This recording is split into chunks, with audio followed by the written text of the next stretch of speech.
sempre pregando. Eu terminei teologia à tarde, não pude ir para o distrito por causa da idade. Eu e outro amigo meu de Varza Grande. Eu sou do sul do Paraná e atualmente minha família mora no estado de Rondônia e eu moro em Varza Grande. Moro a 300 metros da igreja central de Varza Grande. E sempre fico pregando, quase não fico na minha igreja. Eu sou motorista da minha igreja. Ontem, depois de muito tempo, foi um sábado que eu fiquei ali. Mas sempre estou pregando, principalmente nas igrejas menores, as igrejas pequenas. Para mim é um privilégio. E é tão bonito quando a gente vê as crianças aqui na frente cantando. Lembro da minha sobrinha, ela tem 10 anos. Ela mora em Roma de Moura, Rondônia. No final do mês que vem estarei lá, como sempre faço, para passar ali com eles no Natal e o Ano Novo. Quase todos os meses que era completo o aniversário, sempre no mês de setembro, eu sempre estive lá para estar com ela. As crianças estão trabalhando, mas também dão muita alegria nos lares. Eu lembro que uma vez um palestrante disse o seguinte: as crianças são como as águas. Não importa se a casa é pequena ou grande, elas conseguem ocupar todos os espaços da casa e bagunçar todos eles. Depois, para ajudar é difícil. Quando a mãe, principalmente, começa a pegar, a falar sério, você tem que guardar, aí ela pede ajuda para a mãe, o pai, para poder ajudar. Ô meu amor, muito obrigado. Você quer colocar aqui? Pode colocar. Pode pedir por favor. Vou colocar aqui sim. Muito obrigado. Meu nome é Marcos Procópio.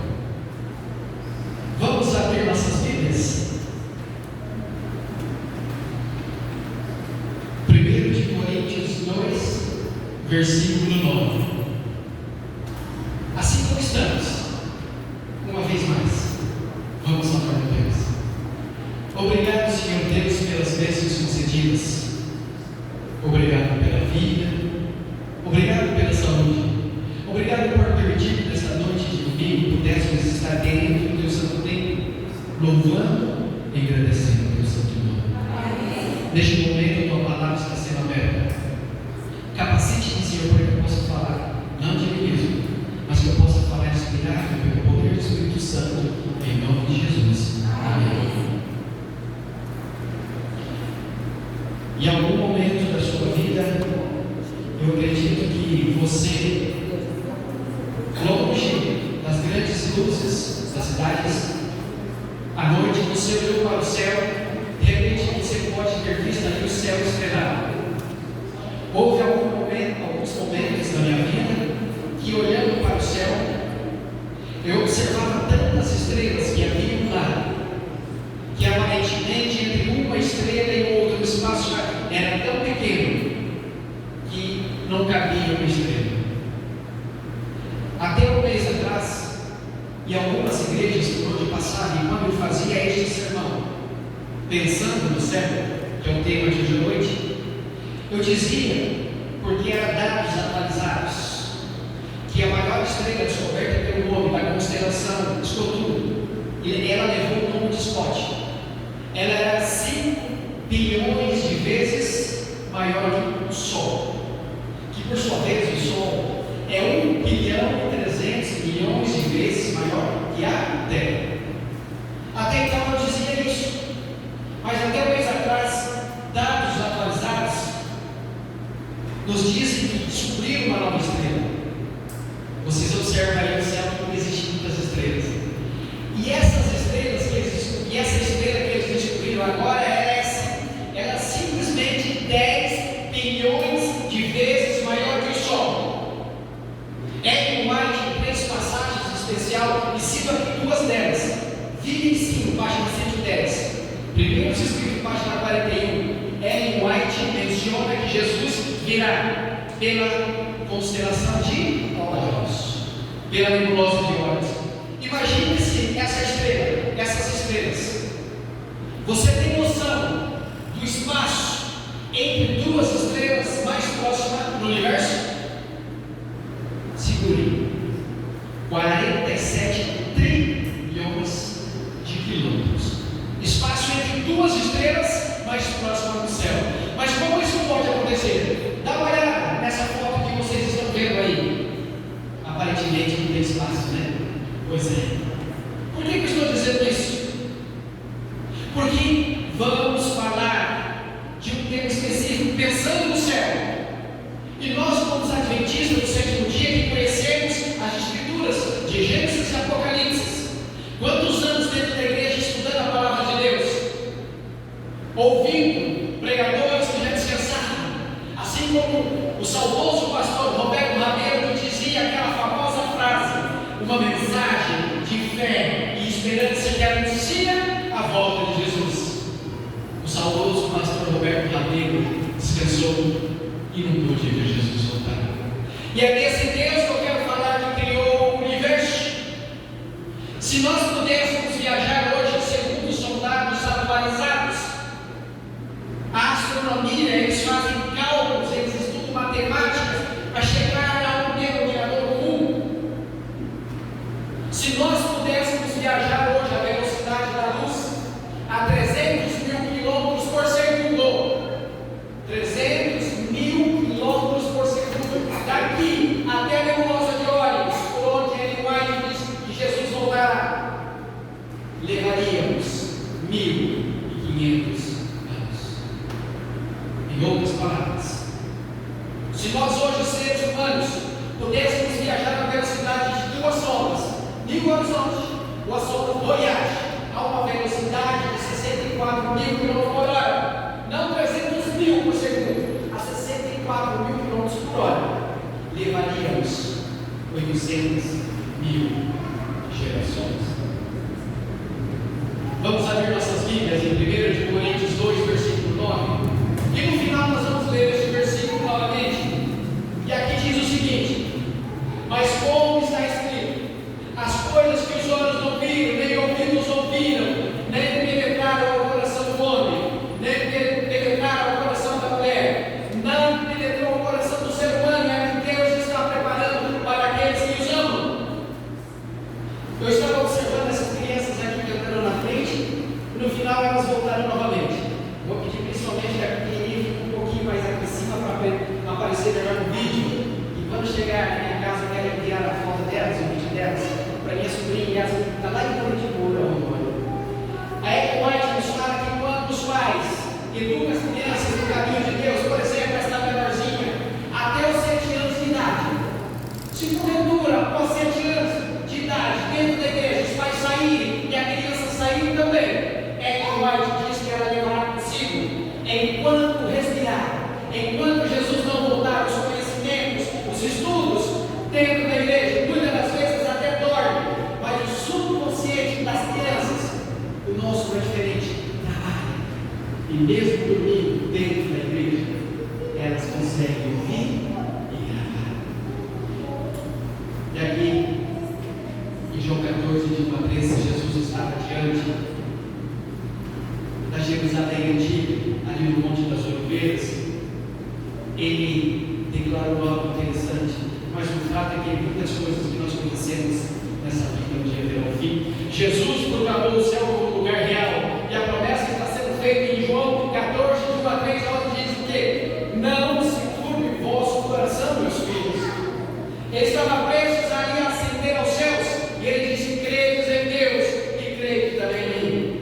E ele vai mais além e diz: irmã, na casa de meu pai há muitas moradas. Se assim não fosse, eu vou ter dito: vou preparar-vos um lugar. E ele vai mais além: se eu for, e eu indo, e preparar um lugar, voltarei outra vez e vos levarei para mim mesmo, para que aonde eu estiver, diz Jesus, estejais vós também. Naquele momento, Jesus estava diante dos apóstolos, dos discípulos, aqueles seguidores. Ao longo de 3 anos e meio, Jesus pregando o Evangelho do Reino Eterno. Homens e mulheres, das quais a Bíblia diz, das quais o mundo não era digno deles. Jesus fez novos discípulos, novos seguidores. Foram feitos novos e novos e novos seguidores. Já se passaram quase 2000 anos. E está sendo feito novos seguidores. E aqui diz: recomendo que você desenvolva o hábito de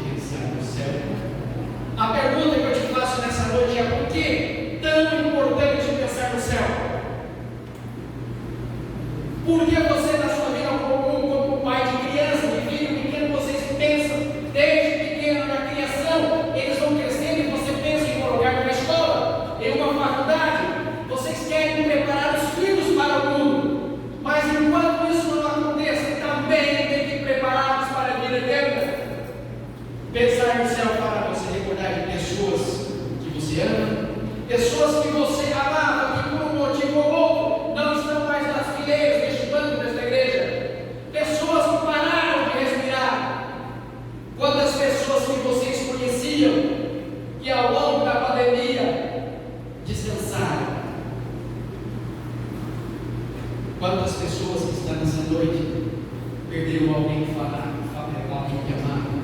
Um pai, uma mãe, um irmão, uma irmã, um tio, tia, uma avó, uma avó.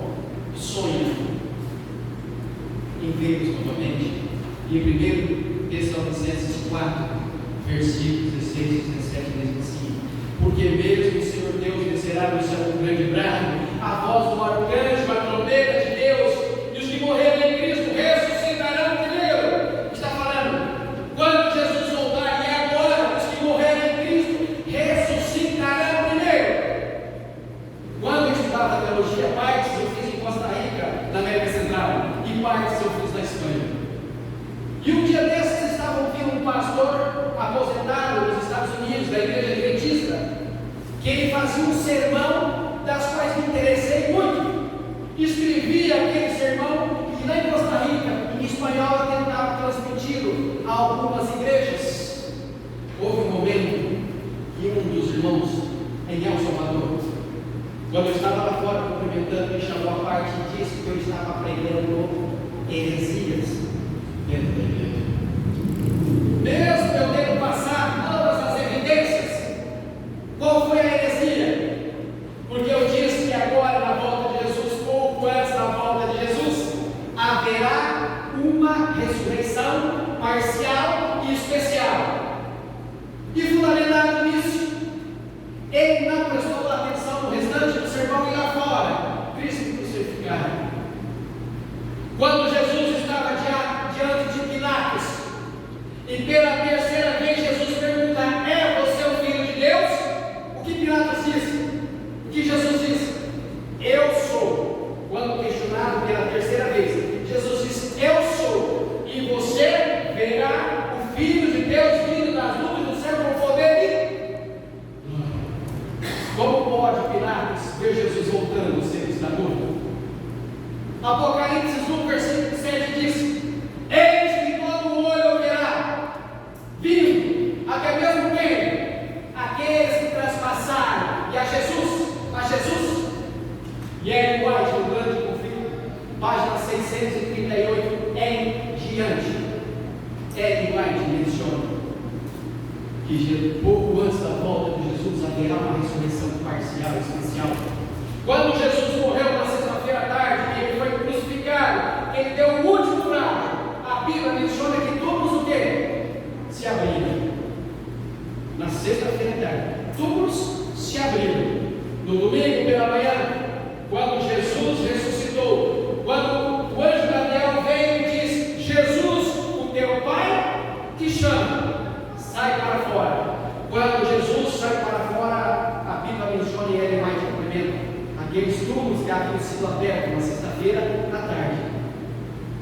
No domingo pela manhã, aquelas pessoas levantaram tudo, caminharam pelas ruas de Jerusalém, e a Bíblia menciona que as pessoas olhavam e espantaram quem eram elas, perfeitas, e elas estavam onde hoje? Porque a Bíblia menciona que lá no céu está Enoque, Moisés e Elias. Ellen White também menciona que eles estão no céu como Enoque, Moisés e Elias? Não, eles estão lá como troféus. Quando você participa de uma competição, você ganha uma medalha, você ganha um troféu, você pega aquele troféu muito orgulhoso, você leva para sua casa e você coloca num lugar especial lá. Assim a Ellen White diz que eles estão. E Ellen White menciona no livro do profeta Daniel, versículo 12, versículo 1 e 2, que Jesus voltará no povo. E antes disso, um pouco antes da volta de Jesus, haverá esta ressurreição. E Ellen White diz que algumas pessoas que morreram na fé e na mensagem do terceiro ano, de 22 de outubro de 1844 para cá, ressuscitarão para nos dar alento, assim como lá atrás os apóstolos estavam tristes. Aqueles que ressuscitaram após Jesus, Ellen White menciona, página 636 em diante.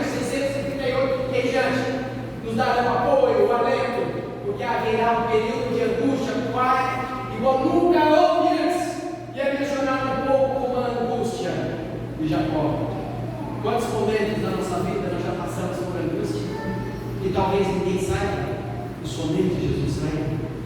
E aqui vem dizendo, depois, versículo 17 de 1 Tessalonicenses 4, depois nós, os que ficarmos vivos, seremos arrebatados juntamente com eles nas nuvens e ao encontro de Jesus nos ares. Assim estaremos para sempre com o Senhor. Por que pensar no céu é tão importante? Colossenses 3, versículo 2 a 5. Pensai nas coisas que são de cima e não nas coisas que são da terra. Porque morrestes e a vossa vida está escondida com Cristo em Deus. Quando Cristo, que é a nossa vida, se manifestar, então também vos manifestarei com Ele em glória. Exterminai, pois, as vossas inclinações carnais, a prostituição, a impureza, a paixão, a vil consciência, a avareza, que é. Por que pensar no céu é muito importante? Pensar no céu ajudará você a perseverar e a honrar os seus compromissos. E quando nós mencionamos Ellen White, algumas pessoas poderão questionar, mas como vocês podem acreditar em uma mulher? Ela realmente profetiza? A Bíblia menciona os profetas e profetizas da Bíblia. Ellen White, tirando a Bíblia hoje, é a autora, que morreu em 1915, mas é a autora hoje de mais de livro. Conceitos de Ellen White. Algumas pessoas questionam, tentam denegrir a imagem de Ellen G. White, tentam dizer que o que ela escreveu está errado, mas aonde? E o grande conflito deste livro, que nós sempre estamos distribuindo nas igrejas, nas casas, ela levou aproximadamente 11 anos para publicar. Ellen White dedicou uma vida ao Senhor. Ellen White, houve um momento na vida de Ellen White que ela era uma profeta e seu esposo era o presidente da Igreja Mundial, da Igreja Adventista do Sétimo Dia. Por que é importante pensar no Senhor? Preservar e honrar os compromissos. Muitas das vezes nós não damos estudos bíblicos, mas pela educação dos filhos, pelo seu comportamento na sua casa, os vizinhos ao redor, eles vão perceber do seu comportamento como cristão, a educação que dão dos filhos, o seu comportamento no trabalho, o seu comportamento no seu dia a dia. Verdadeiros adoradores, como a Bíblia menciona em João capítulo 4, aqueles que adoram o Pai, Espírito e verdade. Em 1 Timóteo 4, versículos 7 e 8, este homem aqui, em questão de honrando os compromissos, um homem que era perseguidor, ele perseguia os cristãos da sua época, o homem que consentira na morte de Estevão, o primeiro diácono da igreja primitiva.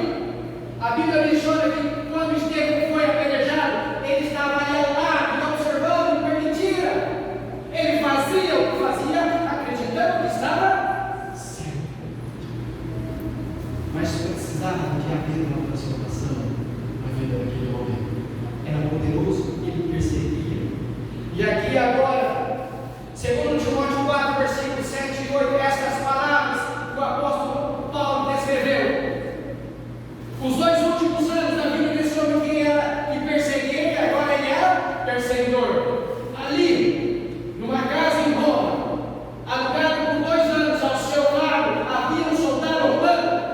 Ele descreve estas palavras em 2 Timóteo 4, versículos 7 e 8. Ele diz: combati o bom combate, acabei a carreira e guardei a fé. Desde agora a coroa da justiça me está guardada, a qual o Senhor, justo juiz, ele diz, reto juiz me dará naquele dia, mas não somente a mim, está dizendo ele, mas a todos que amarem a sua vida, honrando os seus compromissos. O homem que era poliglota, o homem que falava mais de 5 idiomas, para ser poliglota tem que saber ao menos 5 idiomas, e ele falava perfeitamente bem.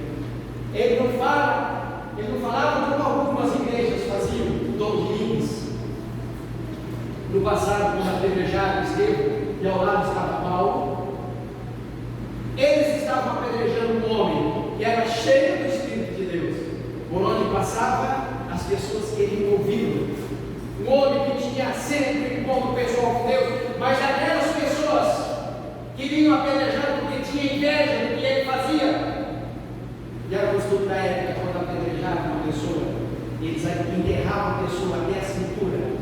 E o primeiro estava ali agora defamando ou falando a seu respeito. Aquele que estava criticando, denunciando, era o primeiro a pegar uma pedra e atirar naquela pessoa. E quando ele está prestes a ser apedrejado, a Bíblia toda deve nos emocionar. Mas quando leio a história de Estevão, quando leio a história de José, quando está prestes a revelar quem é ele aos seus irmãos, eu me emociono muito. Ali, naquele momento, então, pouco antes de ser apedrejado, porque o Espírito de Deus assim queria que ele fizesse, um homem que era poderoso, que estava prestes a morrer, ele olha para o céu, ele declara que vê o céu aberto, que vê Jesus Cristo sentado à destra de Deus. Ele começa decorrer então toda a história, desde os nossos primeiros pais, Adão e Eva, até aquele momento, testemunhando, testificando de homens e mulheres que morreram, mas foi apedrejado. Estamos falando de Paulo, que foi decapitado. Estamos falando de apóstolos que eram homens poderosos, mas morreram pelo Evangelho. O único apóstolo que morreu de morte natural foi João. Mas mesmo assim, por aproximadamente 14 meses, ele fica ilhado na ilha de Patmos, em meio àqueles bandidos, os piores da época daquela região. E algumas pessoas ele questionam como pode, porque ele mais disse que João era um discípulo amado.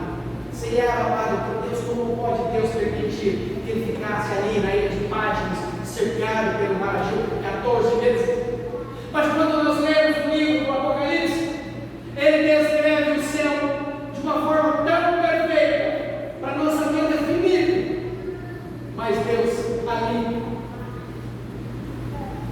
da minha visão, mostra a Paulo como era o plano de Deus, como seria a vida de Deus. Ali, em meio àquelas pessoas perigosas, um único homem que morreu de morte natural, os apóstolos. Porque é muito importante pensar no céu. Pensar no céu é enganar você de onde investir tempo, talentos, tesouro.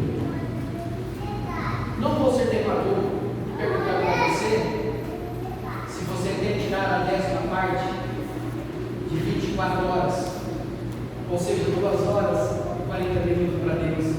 Não. Mas quero fazer a pergunta para você.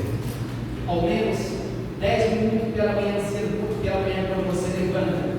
Você tem livre lição com seus filhos, netos, esposa. Você tem horário com eles. À noite, quando você vem depois de um dia de trabalho, as esposas, quando vêm de um dia de trabalho, ou vão para o trabalho em casa, que é cansativo também, tem tido tempo para orar pela família, pelo casamento. Em algum momento da sua vida você levanta de madrugada, quando a sua família toda está dormindo. Você tem o costume de, pelo menos uma vez pela semana, de madrugada, levantar e pedir a proteção de Deus pelo seu lar e sua família? Em algum momento da sua vida você chamou a esposa e filhos e disseram: vamos até a casa do nosso pastor distrital. Não precisamos nem entrar na casa, nós só dizer: pastor, hoje eu e minha família estamos aqui para orar pelo seu ministério, pela sua família pastoral. Você já tem feito isso em algum momento da sua vida? Você tem orado pela liderança local, diáconos, diaconis, ancião e as anciãs? Esse é o nosso papel. Talento, igual essas crianças, jovenzinhos que estão na frente. Quais são os seus talentos que você tem na igreja? Pregar? Cantar? Distribuir alimentos? Visitar lar de idosos? Visitar o presídio? Tantas coisas que nós podemos fazer e um dia será questionado diante do tribunal de Deus. A 10ª parte daquilo que te pertence, você tem devolvido a Deus. Se você devolve coração, está tudo certo. Se você devolve, mas com o pensamento que aquele dinheiro poderia me ajudar para uma outra coisa, de nada está servindo para você. Quando você vem para a igreja, devolver os dízimos, a oferta, quando você vem para a igreja para participar de uma santa ceia, você tem problemas com alguém das quais está precisando ser resolvido, porque a Bíblia menciona: se eu tenho uma desavença, não importa com quem, família, amigo, e eu não converso com essa pessoa, mas eu venho na minha igreja para tomar a santa ceia, ao invés de eu ser abençoado, eu sou o quê? Amaldiçoado. Se eu venho para a igreja no sábado, pela manhã, no domingo à noite ou na quarta-feira, trago meu dízimo, minha oferta, devolvo ali na igreja, com alegria no meu coração, mas eu tenho uma desavença com alguém, não serve. Deus não aceita.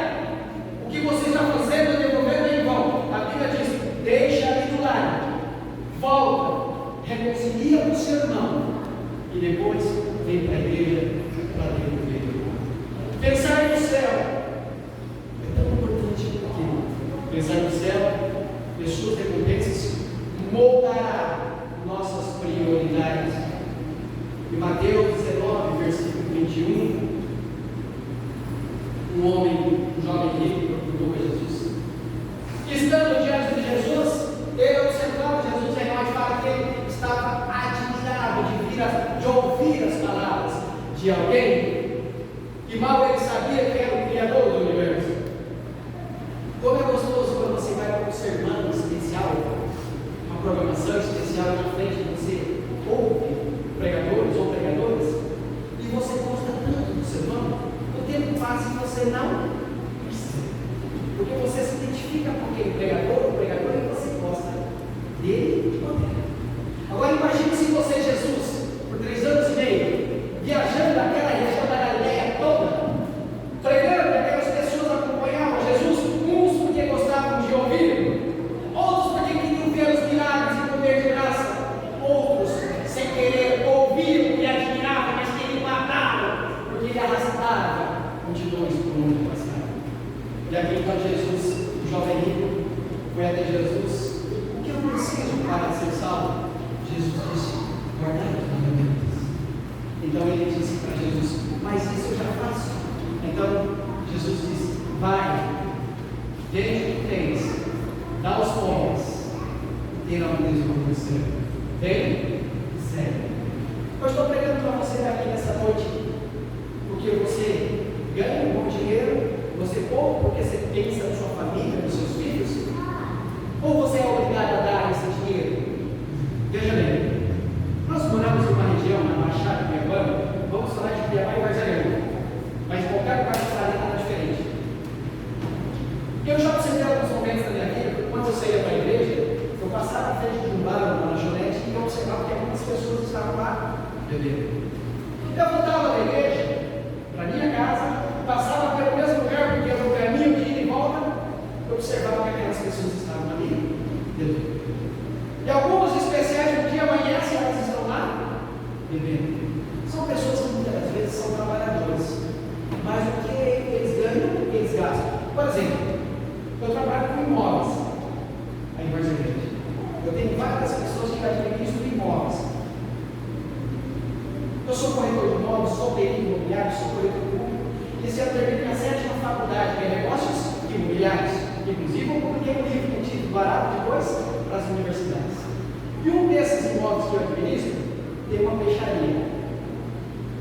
Na frente de uma lanchonete, no fundo da peixaria, do lado uma madeireira muito grande. De uma família evangélica, não sou adventista, mas um casal nota 10. Os 2 filhos, o Júlio e a Júlia, também são pessoas boas. Mas nessa peixaria tem um cara lá, que quando você vai comprar o peixe lá, vivo, eles matam na hora e tem o peixe para você. Então ele ganha por limpar os peixes. Já anos que ele está ali. A peixaria já vai completar 6 anos. Ele bebe 8, 10 latinhas de cerveja todos os dias do trabalho. Às vezes dá vontade a gente, no serviço da gente, aparece aquelas pessoas vendendo salgadinho, pastel, coxinha. É tão gostoso, né? Mas se você compra um pastel ou uma coxinha todos os dias de refrigerante, o que vai acontecer no final do mês? Vai fazer falta. Porque eu não ganho, eu tenho família, eu tenho filhos, eu tenho gás, eu tenho energia, eu tenho um monte de coisa. Mas se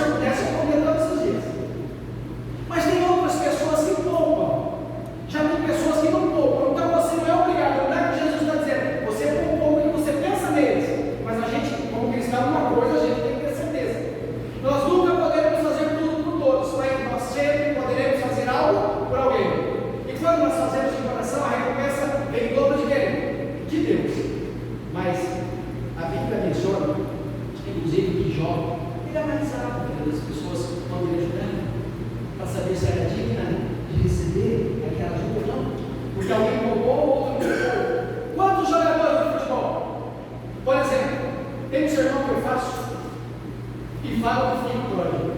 Eu cito 3 exemplos ali de milhares que eu poderia citar, de pessoas no Brasil que jogaram a Mega Sena e ganharam. 2 deles que eu menciono ganharam 30 milhões.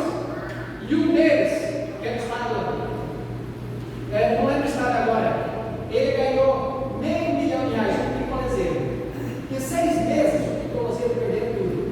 Hoje, eu, aqui na cabeça, R$500 mil, eu compraria alguns imóveis ali no Varza Grande, voltaria para o lugar e todo mês pegava um pouquinho.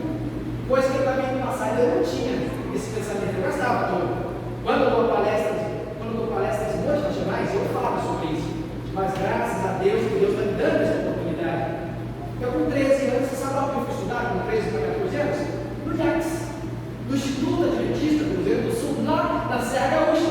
Eu morava no sul do Paraná, eu sou do sul do Paraná, e lá eu levantava 15 para 5, para sair 5 horas a pé, 10 km e meio para ir, 10 km e meio para voltar para estudar. Comecei a ter problema nos meus pulmões, então minha mãe e meu pai me deram uma coragem interna no JAX. E lá no JAX, 2 anos, eu conto no meu livro, eu levantava 15 para as 3, tirando leite. Cansei daquela vida, voltei para o sul do Paraná. Minha mãe não se contentou. Ela já havia escrevido para uma outra universidade adventista, que é o UNASP, hoje em Engenheiro Coelho, antigamente o antigo Rodeia, e lá me aceitaram, mas já fiquei mais 2 anos, 16 e 17. E levantava 15 para as 3, para poder pagar os estudos. Depois fui para o exército. Do exército sem fiquei 16 anos fora. Voltei para a igreja, então foi quando eu fui estudar teologia. Por isso eu disse que quando eu terminei teologia fora do Brasil, já não me chamaram mais. E um amigo que eu conheci de Varza Grande, que é um ano mais velho que eu, também fez teologia 2 vezes. Esse que estou falando com Pedro Aparício Pereira Filho, e a esposa, Keila, esse sim, se fosse para distrito, seria um bairro do pastor. Mas Deus então está tendo outros planos para eles. Então agora esse ano era para estar terminando medicina. Como eles começaram a Paraguai transferir para o Brasil, perder 2 anos. Mas mesmo assim, daqui 2 anos, ela já mandou semana passada para o convite. Você é o nosso convidado especial, assim como a minha mãe, ela falou a mãe dela, e a minha mãe, que eles gostam de coração, mas eles estão estudando, estão se preparando. E aqui, já estou quase concluindo. Por que pensar no céu é tão importante? Aqui vem Apocalipse 22, versículo 1, versículo 2 até o versículo 5. Aqui é sobre ilhar a ilha de Patmos. Então ele descreve o que ele viu e visão dele disse: ele mostrou meu rio da água da vida, claro como cristal, e procedia do trono de Deus e do Cordeiro. No meio da sua praça ele diz: e de ambos os lados do rio está a árvore da vida, produz 12 frutos, dando seus frutos de mês em mês, e as flores da árvore são para a cura das nações. E ao versículo 6 ele menciona: ali não haverá mais noite, e não necessitarão de luz e nem de lâmpada, nem da luz do sol, porque o Senhor Deus os alumiará, e reinarão pelo século dos séculos. Ele está mencionando aqui uma árvore. Não sei na sua casa, mas na minha casa eu tenho algumas árvores na frente pequenas, e eu tenho uma chamada lá para nós. Eu acredito que muitos aqui conhecem. Às vezes nós temos em casa, mas não damos valor. Ela tem outro nome. Vitamina ela tem o dobro de proteína de carne. É a carne de pó, como dizem. Se nós tivéssemos essa árvore e as folhas dela, você comendo ela, ficando ela, não tem cheiro, não tem cor, não tem sabor, não tem nada. Mas o que ela é tão útil para a nossa saúde, mas às vezes nós preferimos remédio que ter fora para nós da nossa casa. E por último, 2 Timóteo 4, agora versículo 6, versículo 18. Esse homem, como eu disse, os 2 últimos anos da sua vida, de Paulo, ali, uma casa alugada em Roma, os 2 últimos capítulos de Atos dos Apóstolos, lá embaixo, no final dos 2 últimos, fala sobre isso. Alugado numa casa em Roma, ao seu lado 24 horas por dia um soldado romano. E ele diz o seguinte, ele descreve o seguinte: pressentindo que o fim dele estava próximo. Quanto a mim, ele está dizendo: já estou sendo derramado como libação. E ele diz o seguinte: que o tempo da minha partida está próximo. Espírito já estava preparando ele, mas qual seria ele? Seria o quê? Decapitado. E ele diz no versículo 18: e o Senhor me livrará de toda a obra, e me levará salvo para o seu reino celestial, a quem seja glória para todos sempre, ele diz. Amém.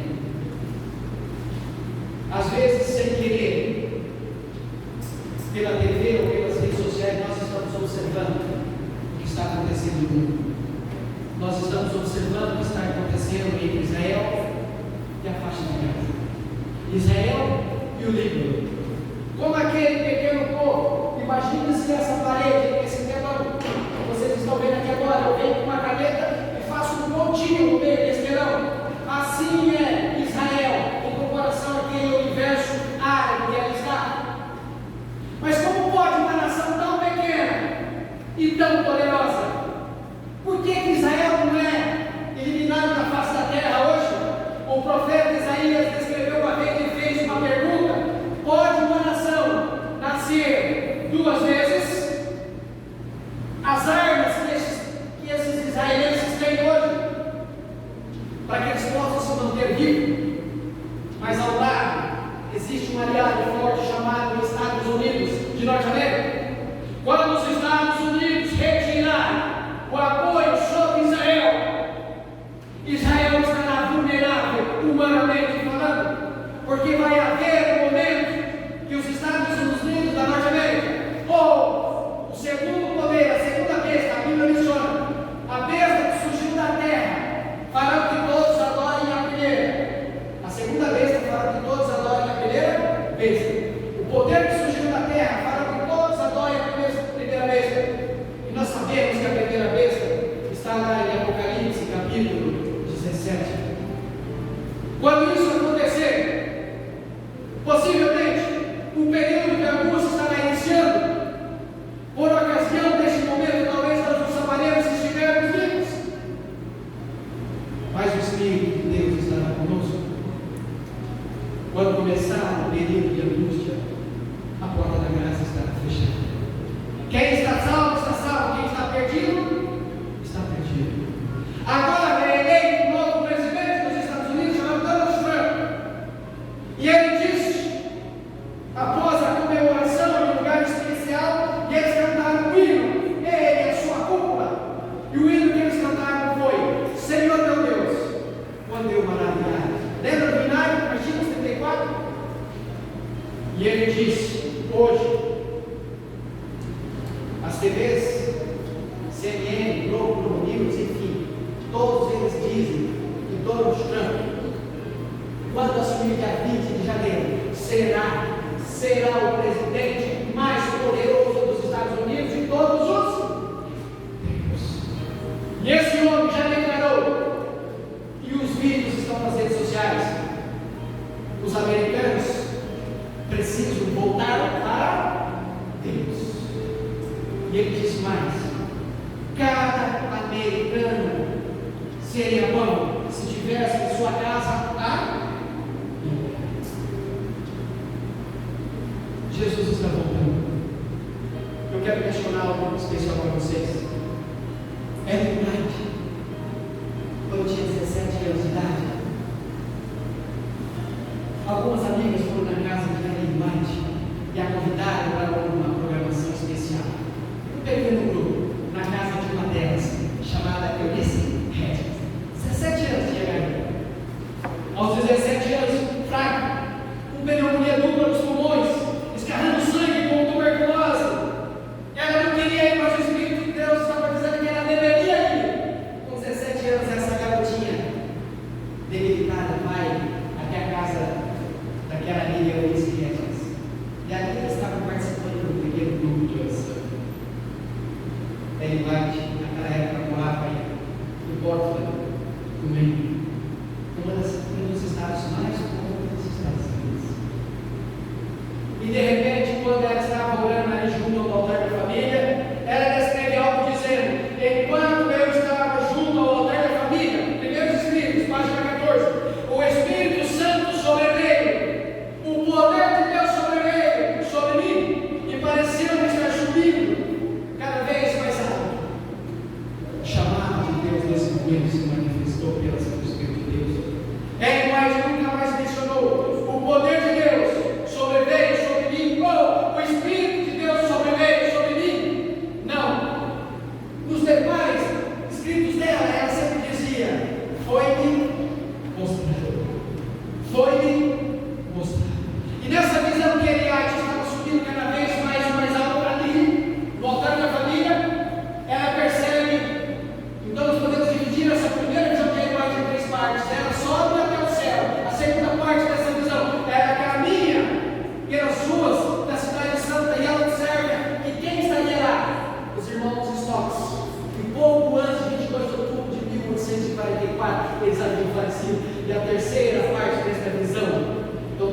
porta era da cidade santa, será a Canaã terrestre após o milênio. Isso vai acontecer após o milênio. Por quê? Jesus voltará agora e levará nós para o céu. Nós vamos encontrar com Jesus nos ares. Sim ou não? 1 Tessalonicenses 4, 16 e 17. Ficaremos 1000 anos lá no céu. Vamos analisar todos os livros de registros. Pessoas que talvez vocês acreditaram piamente que estariam lá e lá não estarão. E lá vai estar descrito o porquê. Outras pessoas que vocês jamais pensaram estar lá estarão.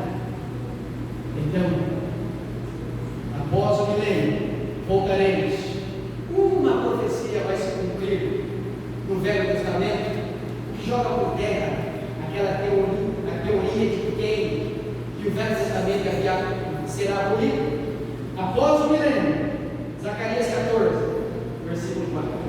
Após o milênio, Zacarias 14, versículo 4, diz Ellen White, ela descreve no mesmo conflito que haverá um lugar preparado ali, em Jerusalém, no Monte das Oliveiras, porque das 12 portas em Jerusalém, uma foi lacrada, a porta dourada, há séculos atrás, e nunca mais foi aberta, mas haverá um momento que uma das 12 portas está lacrada, terá que ser aberta. Então, ali em Zacarias 14, versículo 4, a Bíblia diz que Jesus vai colocar o pé no Monte das Oliveiras, vai se tornar o quê? Uma imensa planície. E aí, mais diz que daí, após o milênio, daqui no planeta Terra, Deus governará todo o universo. E quando a imagem volta na terceira visão, Deus mostra ela uma mesa quilométrica com frutas de todos os tipos. Ellen White descreve que ela quis pegar o fruto para comer, pois o fruto era suculento. Jesus disse: não, ainda não. Eu preciso que você volte. Eu preciso que você descreva tudo o que você está vendo. Eu preciso que você se prepare. Mas houve um momento na vida de Ellen White, casada, estava do outro lado do Oceano Atlântico, fazendo a obra de Deus. Um dos filhos escreveu uma carta e envia para a mãe dizendo que ele estava declinando das coisas da igreja. Naquele momento, Ellen White entra em desespero. Tantas visões que ela já havia tido até aquele momento, teve mais depois. Agora, um dos filhos dizendo que estava declinando das coisas da igreja. Ellen White sabia de como era o céu, tanto que ela escreveu um livro Visões do Céu. E agora o filho está escrevendo: mãe, eu não me interesso mais para coisas da igreja. Ellen White então menciona que ela escreve uma carta. E na primeira parte de cima ela descreve: filho, somente você leia essa carta. E quando eu falo isso, eu lembro da minha mãe que ao longo de 16 para 17 anos, fora da igreja, orou para que eu voltasse para a igreja. Eu nasci no lar adventista. Agora, mês que vem, fará 7 anos que meu pai se expulsou do Senhor e ele levou tantas pessoas para a igreja. A família dele, ele conseguiu trazer para a igreja. E hoje, quando eu prego, quando a minha mãe ouve esse sermão, ela vai vir em casa depois. A minha mãe se emociona e eu me emociono também por ela, nunca ter desistido de mim, nem das minhas irmãs. A mais nova mora em Dubai. Até há 6 anos atrás, ela vem todos os anos, não queria que falasse de Deus. E toda vez que ela vem, ela chega aqui no aeroporto, meia-noite e meia. Eu pego ela no aeroporto, descemos 1000 quilômetros até a hora de Goiânia, ela diz: vamos orar a Deus. Na sexta-feira à tarde, no grupo da família, minha irmã disse: fique sábado, mano. Fique sábado, família. Há muitos anos atrás eu tinha o costume de dizer muito: mano, eu te amo. E às vezes eu fico até com medo quando eu escuto essa palavra te amo das minhas irmãs, que dá a impressão de que vai acontecer alguma coisa que aparentemente eles vão dizer: é por isso que eu passar o Natal, Ano Novo, com a minha família. E agora ele vai quando explicar que eu disse: volte, escreva. E agora Ellen White estava percebendo que o filho estava fora. E aí ela clama a Deus, ela queria largar para cuidar do filho, dos filhos. Deus disse em visão a Ellen White: cuida das minhas coisas, porque dos seus filhos cuido eu. Mas ela não vai conseguir salvar a própria irmã daquela jeito. Mas os filhos salvam ela. O irmão vai preparar o hino final para que nós possamos cantar. cantoras virão aqui à frente comigo e cantar. Que você possa meditar os versículos que foram lidos aqui hoje. Que você possa ter em mente um pensamento de pensar no céu, estar no céu. Por que é tão importante pensar no céu? Por que é tão importante estarmos em paz com Deus, com a igreja, com nossos familiares e amigos? Pode vir à frente. A Bíblia menciona, Isaías 55, versículo 6. Filhos, busquem-me enquanto estou perto. Filhos, busquem-me enquanto posso ser encontrado. Fica aqui em cima para vocês a parte. Cadê a pequena? Ah, está aqui dentro contigo. Enquanto posso, só mais um. Ele diz: busquem-me enquanto posso ser encontrado. Eu quero citar mais um versículo. Complemento de Isaías 55, 6. Eu costumo dizer, que está lá em Tiago 4, versículo 14. A minha vida, a sua vida, a nossa vida, era como a neblina que nós vemos por um instante e já é. Com esse pensamento, nós vamos nos colocar em pé e vamos cantar.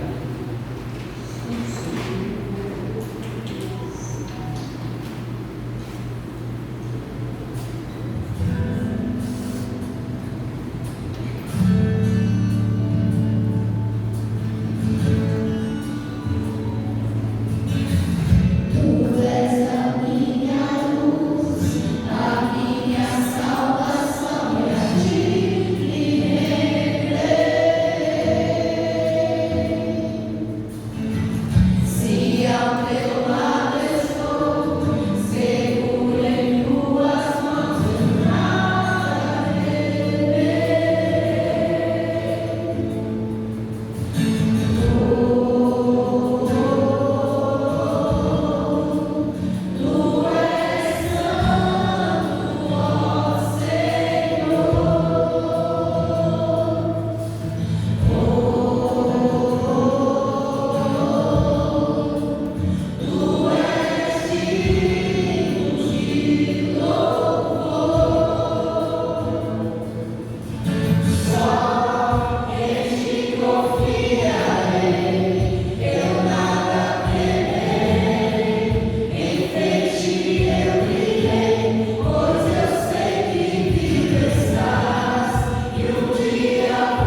diz: todos que respiram, louve ao Senhor.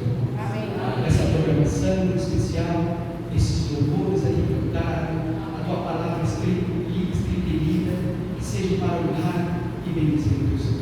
Amém. Neste momento especial, eu dando uma bênção a cada membro desta congregação. Amém. Dando uma bênção especial à liderança local, à família pastoral.